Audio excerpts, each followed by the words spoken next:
Hello friends. Welcome back to our channel. In this video, we will talk about what the recently draft Haryana Electric Vehicle Policy 2021 contains. In this video, we will see the objectives of the proposed policy, then move to what are the targets set under the policy. Next, we see the provisions related to EV adoption, promotion of EV charging infrastructure, and manufacturing of EV and associated components. The objective of the policy is to establish the state of Haryana a global hub for development and manufacturing of electric vehicles, which will be attained by promoting EV through different exemption in taxes and permits and attracting EV manufacture in the state. Before moving to targets, we would like to mention here that the policy has categorized EV into two broader categories: light EV, which are those with battery packs of below 120 volts. These include all two-wheelers and three-wheeler and some of four-wheelers. And EV with a battery pack of more than 500 volts are considered as heavy EV. Now we will see the targets set under the policy. First one of them is that by 2029, all buses owned by state transport undertakings will be converted into either battery-powered electric buses or fuel cell electric vehicles. It further sets out to phase out all fossil fuel-based commercial fleets and logistics vehicles in the cities of Gurugram and Faridabad by 2024, and then finally phasing them out in all cities of the state by 2030.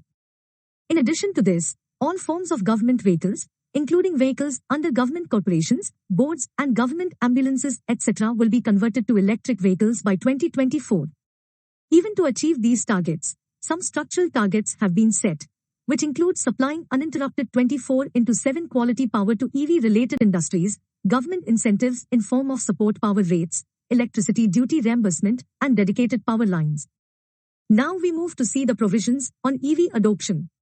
Here, the cities of Gurugram and Faridabad, the two model electric mobility cities of the state, will have a deadline to convert 100% of all commercial and logistics fleets to electric fleet by 2024. Eventually, these restrictions will also be implemented in all cities of the state by 2030. Furthermore, an electric mobility blueprint will be made for the entire state for a phase-wise transition to EVs. Registration of EVs will be done online immediately. In addition to all these, green zones will be created where only non-fossil fuel or electric-based vehicles will be allowed to enter. Also, multiple government offices and public areas will be chosen for installing public charging equipment that can be used by all. Cities will create blueprints including specific goals of charging and hydrogen refueling infrastructure density within a defined timeline linked to target for deployment of EV. To support sustainable transportation, registration, renewal, parking fees, congestion charges, taxes or cess on sale, and limitation of entry into city limits, etc. will be levied on sale or usage of highly polluting vehicles. Furthermore, the state will promote test rides and green days for EV awareness and reimburse state GST for some services until 2024. Also, phase-wise or city-wise, promotional discounted tariffs will be offered for charging battery EV. Similarly, 100% exemption of road tax on transportation EV purchased within Haryana state, which is applicable over the period of this policy. State also gives exemption of state GST on purchase of EVs manufactured within the state. Through the policy, the government will provide 100% interest-free loans to the state government employees for purchase of EVs in the state. EVs will be registered on priority basis with a minimum token fee of 100 rupees. The policy provides incentives in form of subsidy reimbursement to buyers and financiers and exemption of state toll tax to all registered EV. In addition to this, the policy gives special incentives for a period of 6 months from date of issuance of EV policy in the form of coupons ranging from 25,000 rupees for two-wheelers to 1 lakh rupees for electric cars. Now we will see the provisions related to promotion of electric vehicle charging infrastructure. Policy envisages to develop charging infrastructure as a commercially viable business venture in the state, which will be achieved through private player participation and government facilitation in form of commercially viable rates for charging stations. Some measures for charging infrastructure creation are: 1. Provision of charging stations at depots, bus terminals of STU, and bus stops. 2. Mandatory charging stations at public parking spaces.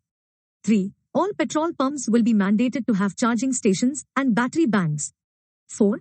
Government buildings will set a roadmap to set up charging or swapping stations in all of its parking spaces. 5. Charging infra will be installed at least every 50 kilometers on highways, other major roads, etc. Now, policy provides for many measures through which private investment can be promoted for charging station, which are as follows. 1. Allocating land across major cities to private developers for setting up charging, battery banks or battery swapping stations. 2. Facilities to set up swapping stations in the form of a kiosk to service two-wheelers and three-wheelers. 3. Incentivizing existing private buildings to set up charging or battery banks or battery swapping stations.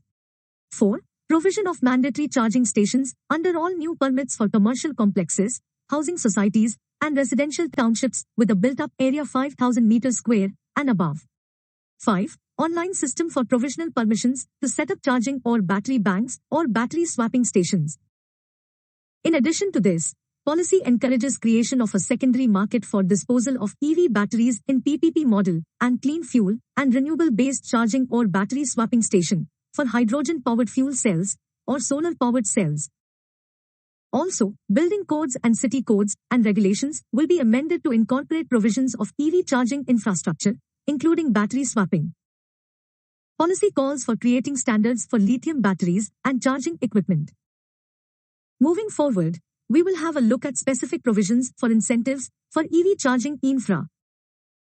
Policy talks about providing capital subsidy for DC chargers, battery swapping stations, and battery banks.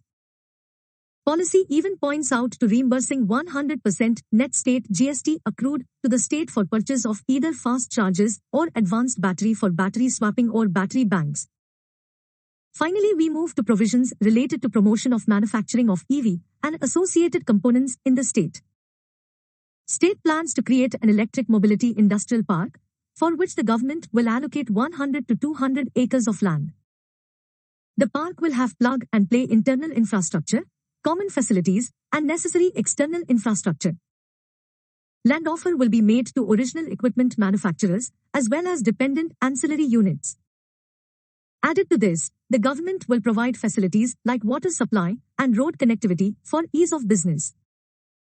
Apart from these things, the government will provide capital subsidy to various industries in segments ranging from vehicle manufacturing like for two-wheeler, three-wheeler, four-wheeler, buses, battery and charging equipment, hydrogen storage, and fueling equipment manufacturing.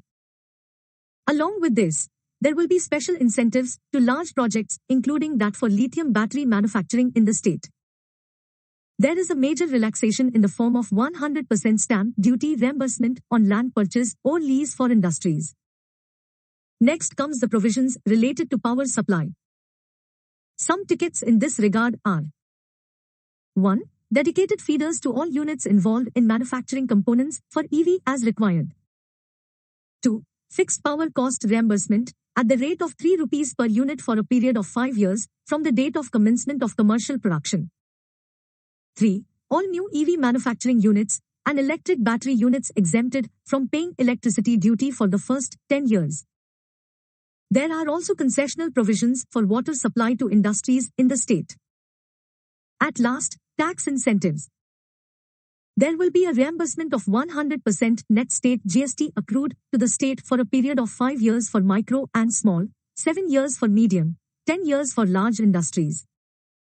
This reimbursement will be limited to 100% of capex or for the period stated, whichever is earlier. Towards the end, let us see how policy plans to support human resources in the state. In this regard, the state plans to provide training for repair of electric vehicles and establish a center of innovation and excellence for various components of EV and autonomous vehicles industry, including battery technology, drivetrain technologies, software development, and charging technologies. Hope you got a good idea on what Haryana EV policy contains.